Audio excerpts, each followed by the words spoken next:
of course with allegation so nyocho chosobola kukola nemba ndi awo ne tutukirwa omusomesa notyo asomesa musaidize kamuli eyo bakaliro vuka mutonga gwe ngekimulese wange ne mama we kwemulugunya nti waliwo omusomesa munne asomesa mayuge tiyamujjako $1,300,000 nga mugamba nti ngenda kufunira omulimu gw'obusomesa ku government eruuka ti naye kasooka nga tukuba nti yabagamba nti ensente nzitwalira chairman wa DSC tekakiiko akagaba emirimu. Yes sir. Musajja wattu maama we najja sente kuba money lenders eyigangaawo omuvubuka oyo n'amuwasiti musomesa wema Uganda naye nga alina linkage ewaffe eruuka. So what we did as a security organ intelligence yaffe ne tugiteeka ku ground omuvubuka ne tumukwata eyiganga ng'akimye balance w'akakadde ziwere $4,000,000 nenga ategeeza bali bajjako senate chairman wa DSC ye nanyiri sente kati kana akakadde ke yali agala nga abawa reason ti a membership nene esatu tezikola ki tezimala so omuvubuka ne tumukwata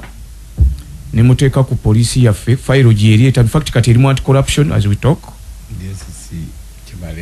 this service commission exactly omuvubuka mwa mukwata file kati erimu anti corruption etambula enjagadde okuwaako scenario nkulage nti wali muka watali muliro so tuba tuli awo ebyo ndowooza bye byasooka kati tuba tuli awo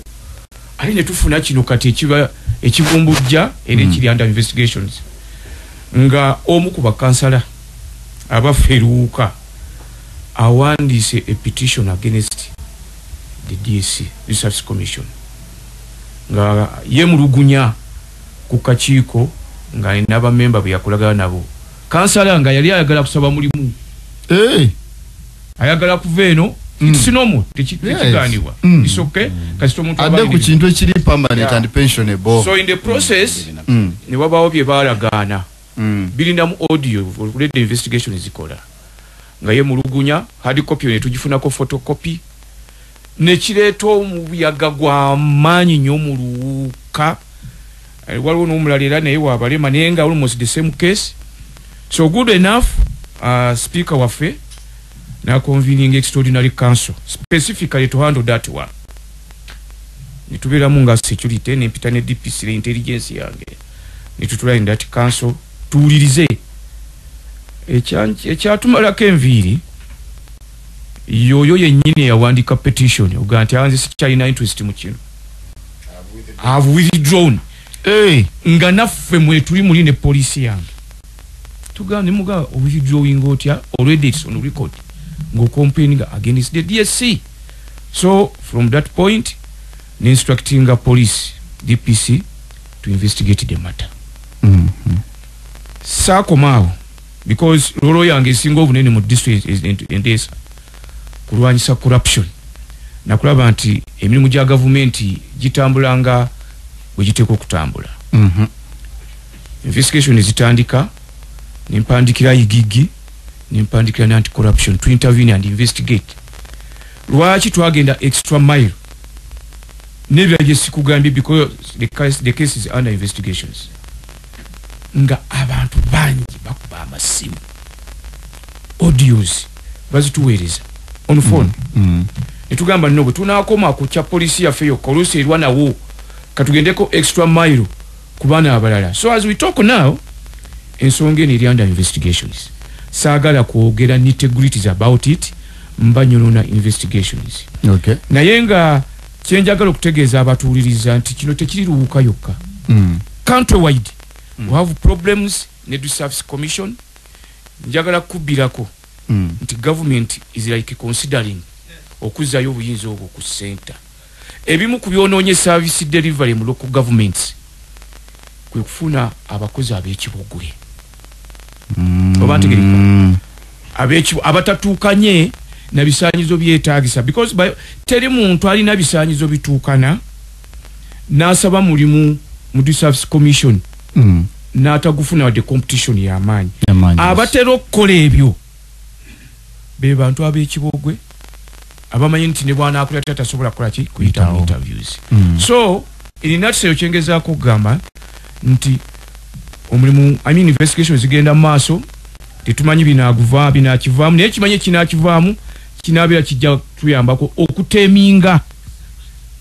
reserve commission kuba bwe bebadde ebikola wansi w'emmeeza kati naawe buli muntu akimanyi DSC yaffe erina issues. In fact chairman ne juzi namugamba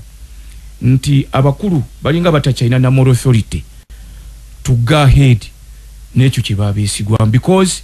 wadde okunoonyeza kuyinza okulaga nti tewali evidences nga bwe nkisuubira nga bw'omanyi okunoonyereza kwaffe kuba obujulizi obusinga buli mu audios and to prove nti oyo yakyogera si kyangu nnyo okusinziira ku mateeka aganoonyereza ku audios mwe mukimanyi abanoonyereza abakola investigative journalism.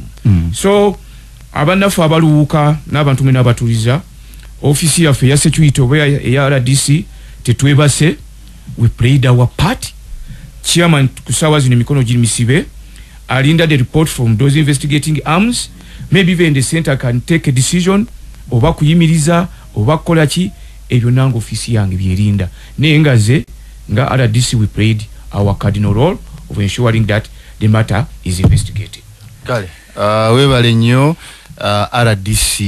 weruka endibirwamu bulirwa mukaga okukusawa ine dokujo paka musanvo kwebisana tulina kuba mu programu ndala yonka endabirwamu ebintu tusobola okubibona nga bwe tusaanira obibona The Mirror endibirwamu. Kale webale nnyo webale ddala okubanga okyali ku NBS Radio tukali mu programu endabirwamu dakika 17 neduse ku ssaawa 5 ed'okunkyo ikiriza tuve ku nsonga ya Service Commission abakulu bankobye eri kuba investigated era nga okusinziira kwogera kwe balikoba nti kawunkuumi ali mu kugaba emirimu eruwuka tomana pesticide gye baguze eyinza okuyita itaku mu kawunku